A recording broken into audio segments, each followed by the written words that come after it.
Is it what we think or what we do that defines us? Let's explore.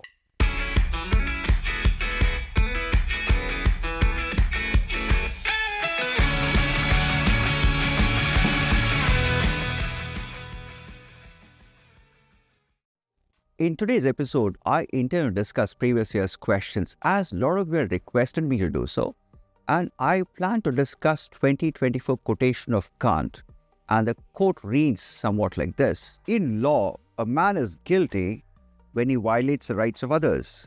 In ethics, he is guilty if he only thinks of doing so. Kant. And the question is, what does this quote convey to you in the present context? This quote is more than just a philosophical observation of Kant. In fact, it's a gateway to understand the distinction between thinking and doing. It's a gateway to understand how guilt operates in law and how guilt operates in ethics. Before I get into discussing the meaning of the quote, let me outline the objectives of today's session. Today, I'm going to discuss a couple of things. Firstly, I'm going to discuss the key words that are there in the quote. That's the first thing. Second, I'll try to talk about what Kant is trying to convey through this quote. And thirdly, I'm going to talk about the debate between thinking and doing. And lastly, why Kant was so emphatic about the word think or thinking. Decoding a quote starts by identifying the key words in the quote. And in this quote, there are some key words. And what I'll do is I'll identify those keywords, and after identifying, I'll explain the meaning of those keywords. It's the same thing that you have to do when you're writing answer. And let's start by understanding the keywords. And the first keyword happens to be law. Law refers to a system that governs actions and enforces social order by protecting the rights of individuals. And the most important part, it focuses on observable action. For example, a person is guilty under law when they steal. Why? Because they end up violating somebody else's rights. Ethics deals with principles of morality, focusing on intentions rather than actions. It governs the inner life of the person. And remember, the word is ethics focuses on intentions. In ethics, the very thought of stealing is unethical. The next most important word here is thinks. And this word thinks highlights Kant's focus on intentions and moral reasoning. According to Kant, ethics begins in the mind. Thinking about wrongdoing reflects a failure of moral will. Students have a tendency, when they read a quote, they focus on the repeated words. For instance, in this quote, the word guilt is repeated. And the moment you see the word repeated, a student assumes that that's the most important word in the quote. And they spend time explaining that no. In this quote, it's not the word guilt. In this quote, it's the word thinks. When you see the word think, please understand that one single word captures the essence of Kant's argument. That Kantian ethics revolves around, or ethics revolves around the word think. By using the word think, what Kant is trying to do here is he intends to shift the entire focus of ethics from law. If you look at law focuses on observable actions. But what Kant is trying to do is he wants to shift the focus from observable, something quantifiable, something measurable, to something more internal. The use of word think completely aligns with Kant's philosophy of moral will and duty. Even the very thought of violating moral principles is failure of moral responsibility. That's Kant for you.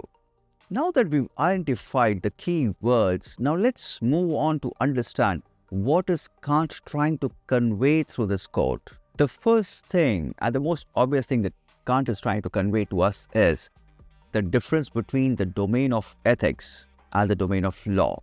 What Kant is trying to convey to us is the domain of law is observable action, whereas the domain of ethics is internal. Law governs external actions and focus on maintaining social order. Secondly, law is concerned with whether an individual's behavior adheres to rules that protect the rights and freedoms of others. Now, the key word here is individual's behavior adheres to rules. And lastly, Legal judgment requires observable evidence of harm or rights violation. The key word here is observable evidence. So that means law focuses on externals, while ethics deals with internal motivations and intentions. You remember earlier when I was explaining the keywords, I used the word think, and that's what ethics is all about. Think, internal motivations.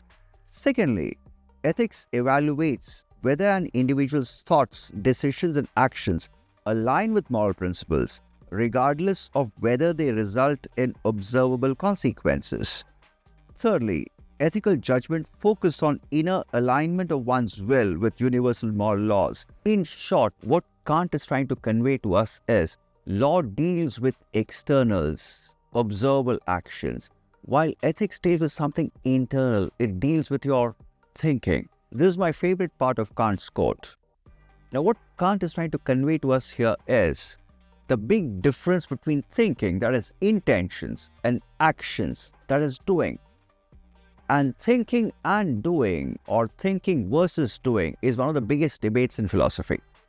Law governs doing, that is observable actions. Law focuses on external behavior, punishing violations that disrupt social harmony. Unlike law, which governs doing, ethics governs thinking. In fact, ethics evaluates a person's moral character beginning with their intentions, that is, what is going on in their heads. Law, in order to remain objective, focuses more on observable actions, while ethics is more subjective. It focuses on your inner moral reasoning. Now, you make a choice. External actions matter more, or inner moral reasoning matters more. When it comes to guilt, law focuses on externals, whereas ethics focuses on your inner moral reasoning. Now that we understood what Kant is trying to convey through this quote, let's try to understand why Kant emphasized so much on the word think. If you read the quote carefully, what Kant is trying to say is, a man is guilty of violation if he thinks of doing something wrong. By stressing on the word think, what Kant is trying to do is he's trying to emphasize on the role of intentions in morality. What Kant is arguing is that an action is morally good only if it's done out of duty and with right intentions. For example, if you help someone only to gain recognition, your action, while legally good, lacks moral worth. Secondly, why Kant focus so much on the word think? Because according to Kant, moral guilt begins with thoughts. In fact, he strongly believed that entertaining the idea of wrongdoing indicates a failure of moral reasoning. Further up, what he says is, the very thought of violating moral laws shows a willingness to prioritize, listen to this, shows a willingness to prioritize self-interest over universal principles. Lastly, Kant strongly believed that thinking is the foundation of character. What he's trying to convey here is ethical thinking shapes moral character. By controlling thoughts, individuals ensure their actions align with moral duty. For example, a person who regularly thinks about dishonest behavior is likely to act dishonestly when given the opportunity. In short, what Kant is trying to convey here is legal guilt begins with what we do, while moral guilt begins with what we think. As promised, now that we have discussed the quote, the meaning, what Kant is trying to convey, let's come down to what a lot of you have been waiting for. How to structure an answer for this quote. The first step to writing an answer for this quotation is very simple, introduction. And when you're writing introduction for this quote, try to capture the essence of the quote. Don't go explain the keywords. That's one of the mistakes students do. Save that for later.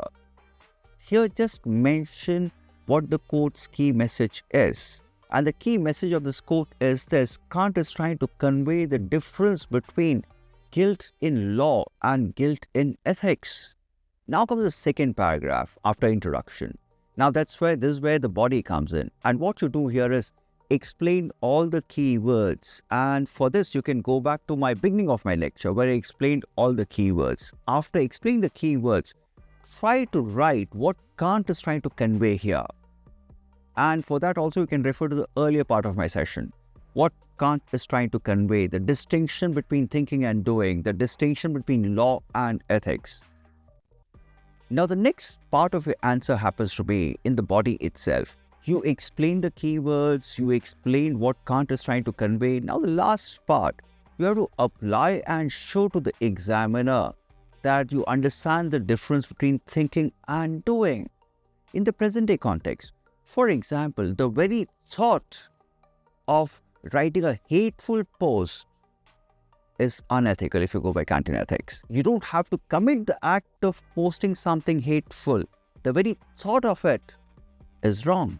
When it comes to conclusion, keep it absolutely simple. Just highlight one phrase, how your inner moral reasoning matters. Forget about observable action. What matters is your inner moral reasoning. Just one sentence and the conclusion is done. One key takeaway that I took from this quote is this: it's not about not committing harmful acts. It's all about keeping your inner moral reasoning absolutely spot on. So long, happy learning.